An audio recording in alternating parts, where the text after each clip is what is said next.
WarriOrb is an action platformer with Metroidvania influences and some interesting mechanics. Let me first start with saying it's not an easy game, so you will die a lot. Some parts will require a lot of timing and perfect gameplay to survive. Even at the beginning you have to deal with some difficult platforming or deadly traps, so beware. Anyways, you play as a ball-shaped demon that can bounce and roll all over the place. So this creates some very creative level design or jaw-dropping puzzles. There's also combat in this game, but I can't say it's groundbreaking. It's pretty basic and easy to learn. Just spam the attack button at the right moment and you will defeat your enemy without any trouble. It becomes harder when you have to face flying enemies as well. Then the game expects you to master the bounce mechanics, which aren't that hard. You just have to press the jump button at the right time. And the game has even an option in the settings that makes it very forgiving if you didn't time it correctly. Same goes for the platforming, but it can still be hard to apply when you are in a stressful situation, of course. You start with a small bounce and start bouncing higher and further if you gain momentum.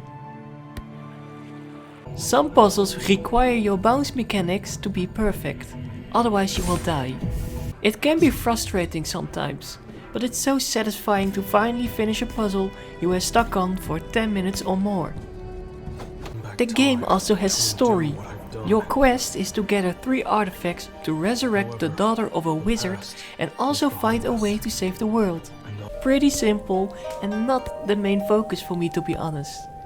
In my opinion, WarriOrb shines in the gameplay category. Like I said, the platforming and some puzzles are so creative, there is no doubt in my mind that it took the developer a lot of time and effort to come up with these designs. Every single time when you think you have mastered the game mechanics, the game comes with a new upgrade to challenge you once again. Like for example, floating cube puzzles or a homing missile that kills you instantly if it touches you. Luckily you have the option to use the Soul Keeper. This is like a checkpoint you can put down once and resets when you get past a certain point. When you die, you spawn back to it, but it punishes you with a small health loss each time. When you die without a Soul Keeper, you will spawn at a default save point which can be miles away, so be very careful. The Soul Keeper is not the only spell you can use.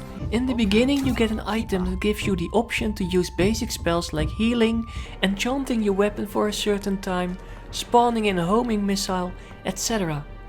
I was able to finish the game with only using the Soul Keeper and heal, but all the other spells were a nice addition. You also have gems that can boost your defense or attack power. There's even one that gives you a small lifesteal effect, so they are very useful to equip.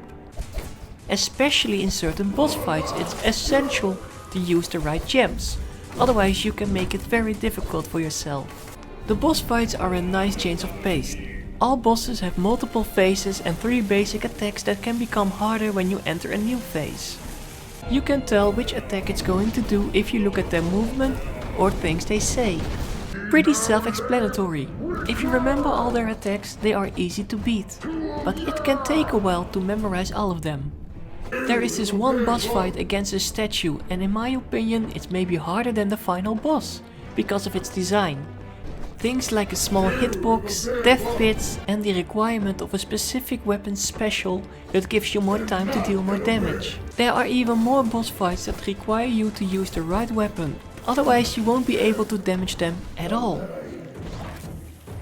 But not only the gameplay is amazing, I also have to give credit to the multiple settings and the music.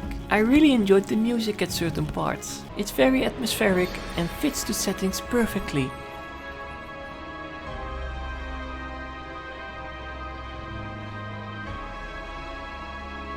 So in general, you really have to play this game for the amazing platforming and the creative puzzle design. There's this fire area in the game, and it's without a doubt my favorite area because of all the implemented puzzles. Once again, you are going to die a lot in this game. Like, it can be frustrating sometimes, but don't let that put you down. Take breaks when needed. And just try again. You will succeed eventually. The game has a death counter when you pause it, but just ignore it. Just focus on the great level design and the very fun bouncing mechanics that make this game a great little gem.